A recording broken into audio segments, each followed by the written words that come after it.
Hello everybody, my name's Adam Davidson. I'm the Projects Officer with the South Devon Area of Outstanding Natural Beauty. And I got a bit of a short straw on this one really, because all the people that actually delivered this Verging on the Wild project were unable to come and tell you about it. So I've just been on a steep learning curve really, finding out about the project, and I'm using the slideshow that Keith Reynolds put together.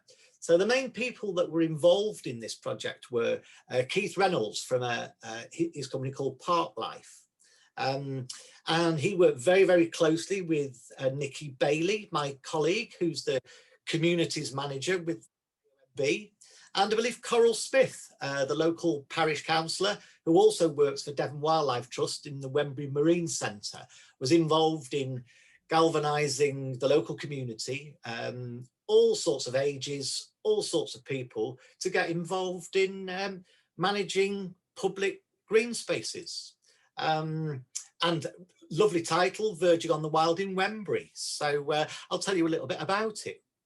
It was before my time at the AONB, so I never actually saw the work going on, but I have actually seen some of the verges.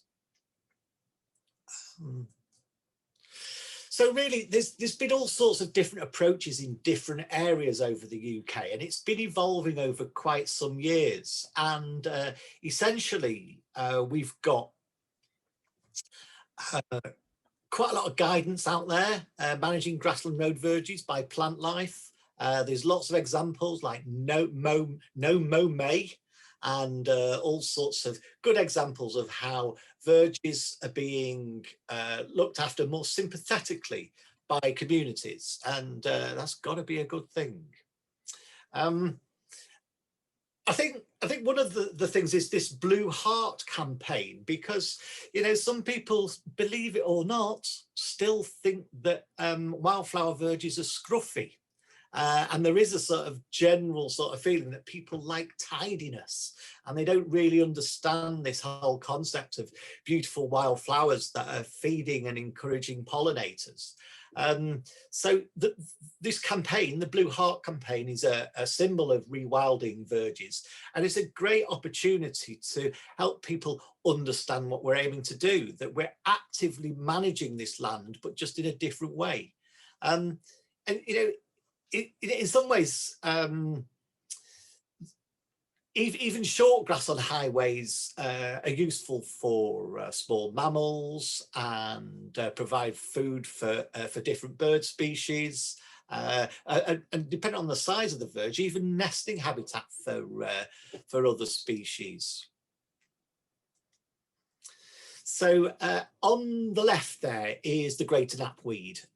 Another name for it is the hardhead. It's a real favourite for pollinating insects. It's a really good quality source of nectar. As well as supporting bees, butterflies and beetles, the seed heads provide food for lots of birds.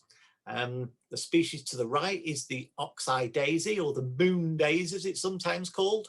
It really thrives on our roadside verges and on, to a certain extent, unused ground. We used to call it waste ground, but as we all know, there's no such thing as waste ground. It's just used in a different way. And so we sometimes find those in traditional hay meadows and along field margins as well. Well, you know, we talked a bit about, I've talked about a few species there, but there's also the big 7 bee species in our country. And this buff-tailed bumblebee is that an everlasting pea of some sort that it's nectaring on. But the loss of wildflower meadows, and I mean road verges as well, and our back gardens, is becoming increasingly important. With this sort of biodiversity loss and crisis that we've been in for quite some time, the loss of pollinators and insects is having an impact across the whole web of life, really. And the beauty of our insects, I don't think is fully appreciated. This is just a common blue. it's feeding on bird's foot trefoil there, which is its main food plant, but an absolutely beautiful species when you get up close. I think they need PRing again, a lot of our insects, and we're the sort of people that could do that.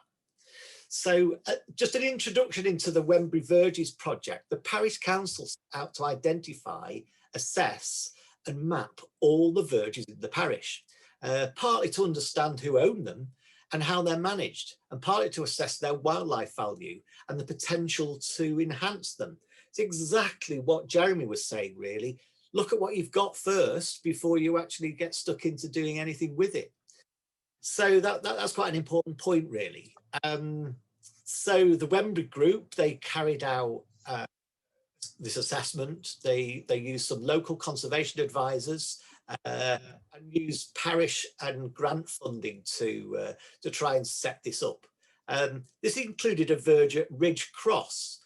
It was a designated Devon Wildlife Trust special verge with abundant cowslips in the early season. So they'd actually be out now. That looks like Lynn Kenderdine there doing some work from Devon Wildlife Trust. So, you know, that's a really decent sized verge that quite rightly needs to be managed specifically for nature conservation. Well, I believe after the road junction improvements several years later, a wildflower seed mix was used, and the presence of cowslips, which was thought to be on the increase again, was probably scattered in those mixes. So they probably didn't actually come in on their own behalf. And I think we're starting to see that now, that not just Devon County, but some local parishes have been guerrilla gardening, and we're finding all sorts of species popping up on some of our verges and roundabouts. So the actual project identified 38 verges across what's really quite a large parish. And there were 20 separate verges in one road alone on Church Road. So actually for a parish to make some assessment like this is a really worthwhile thing, and it's a great starting point. I mean, I think Jeremy also mentioned finding out who owned or who manages these verges. Devon County manage some of them. They've been devolved to parish councils for others, sometimes adjoining farmers and some residents with their adjoining gardens manage these areas. But we've got to find out first who does it so we can build a working relationship with them. Jeremy, it sounds, I know that exact feeling when you hear the mowers going, or you get the call, and that our public employees are out there cutting down our hard work. We just need to be more joined up, and I think Devon County are getting there. They are getting there, from what I believe. So some residents were involved in cutting the verges right in front of their own properties, and people cut to their own taste. Some prefer shorter grass, others prefer longer grass. It's good to have a variety, really. It's not one size fits all. And wildflowers and the timing of the cuts is really the key. So Devon County cut about 4 times a year. Other authorities cut 6 times a year. The farming contractors may cut the verge at the same time as they do some of their own works, and that might only happen once or twice a year.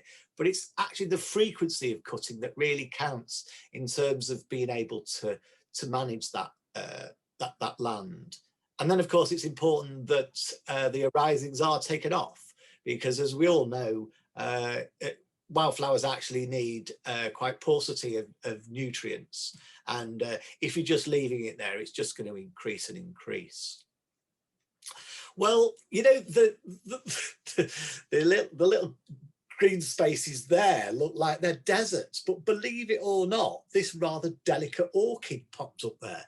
This is an autumn lady's tress, and they're beautiful white blooms grow in an almost perfect spiral, and they wrap each other around the short stem. They're really, really a special plant indeed. And this particular plant prefers short turf, and is sometimes even found in people's gardens. it might be hidden away in the seed bank there. And this was on a verge in a place called Haybrook Bay. So it's not really quite the green desert it appears to be. So, you know, you just got to look beyond it a little bit sometimes.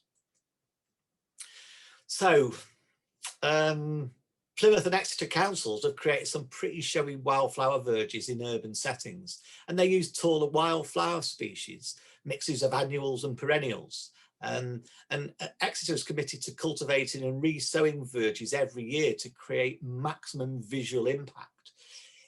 It looks great that there's vipers, bugloss, there's the moon daisies, there's poppy, there's sorrel. I can see there's various buttercups in there as well. It's a really attractive mix, but let's always remember that it's not just about the attractiveness. For me, it's important that we just use native species, really, and that we're doing this for the pollinators as more so than just the aesthetics. And then, of course, you start to get your eye in and you can see verges that have potential.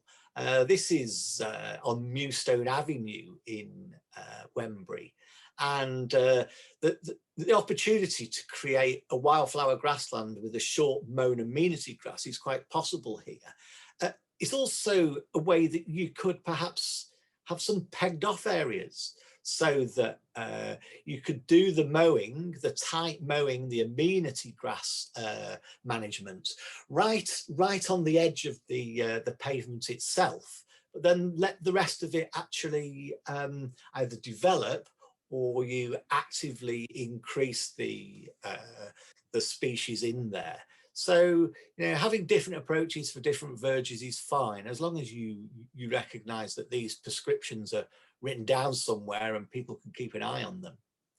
So really, these are the crowd pleasers for me. They're the annuals. They flower once and then they die in one season. Some of them do drop their seeds and that they grow into new plants in the spring, but nothing happens quickly in the world of annuals. So, you know, there are parishes out there that might think, oh, I'd love to have those around our boundaries or in and amongst our community, but it doesn't happen really quickly. They typically bloom all season until the frost comes. So you get pretty consistent colour and showy blooms. These plants can pretty well go in the ground almost at any time, even in midsummer.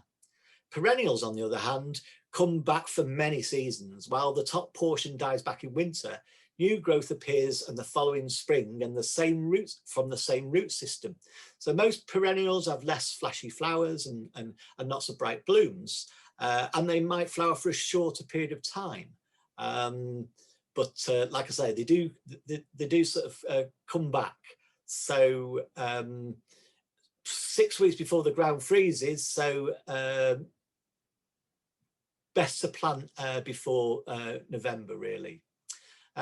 Organisations such as Plant Life and the Devon Wildlife Trust encourage us to establish perennials to help establish our native flora more long-term. It's the long-term vision there about establishing perennials.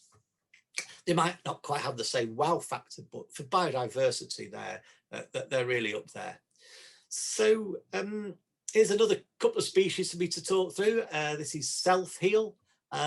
Most of our native wildflowers have got some good stories behind them as well. So, you know, this is it's very apt at the moment. It's Selfheal. It's traditionally used in herbal remedies, particularly for sore throats. Well, the importance of engaging people is really important, and it's interesting stories like that you can pull from all sorts of literature out there. But what you really want to be doing is actually getting the health and well-being benefits of getting people outside and engaged in their own land, and actually mixing together as well. I think it's really important for, you know, for community development, for the young and old to be out together in a sort of rather benign situation, doing something worthwhile that they're all going to enjoy at different times. And that, I think that's possibly, you know, probably even more important than the flowers themselves. That would be my view. The seed mixes that are used are usually 80% wild grasses and 20% wildflower species. We mix them with sand just to help with the scattering, really, when we're broadcasting the seed. You know, species like cornflower and corncockle have also been added predominantly to perennial mixes, just so that you get that real feeling of impact. Well, this is the old favourite, isn't it? It's the nature's meadow maker or nature's lawnmower. It's the yellow rattle, and it's probably the single most important plant that you could be establishing when you're creating a meadow on land that previously hasn't been a meadow. Without it, vigorous grasses can grow unchecked and smother the flowers that you want to encourage. The way yellow rattle does that, it's an annual. It completes its life cycle in 1 year, and in early spring, just about now, the seeds germinate and they grow really quite quickly. And as their roots develop underground, they seek out the roots of other plants growing nearby, particularly grasses. Once in contact with those plants, the yellow rattle draws water and nutrients from them and suppresses the growth of those species. So it gives the wildflowers a really good chance of establishing. And it's definitely a species worth working with.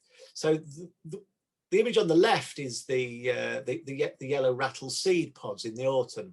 You can see it with some clover there, and they actually rattle in the wind. The seeds are relatively easy to gather, and if you put them in the freezer for a bit and then sow them at the right time, there's a chance that you'll be able to establish yellow rattle and improve your grasslands.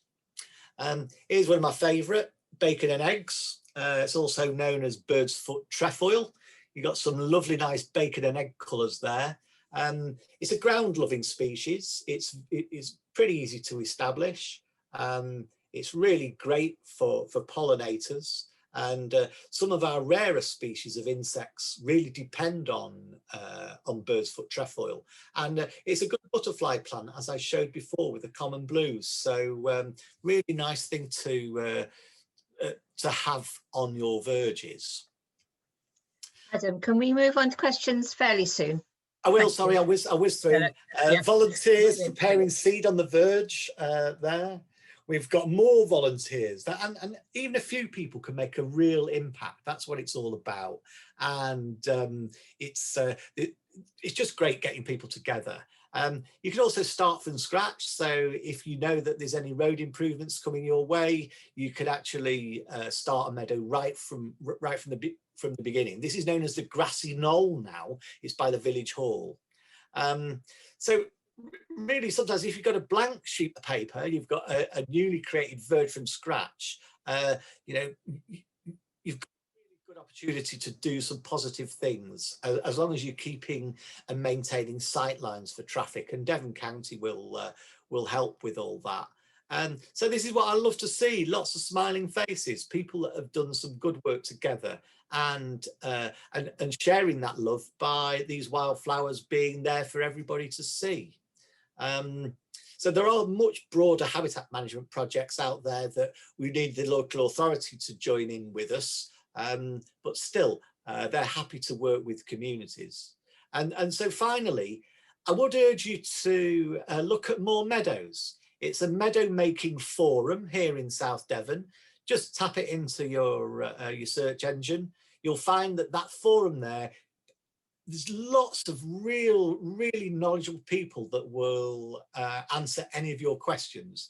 And like I say, I really urge you all to just go in, have a look, maybe ask a few questions and just show how well this forum works.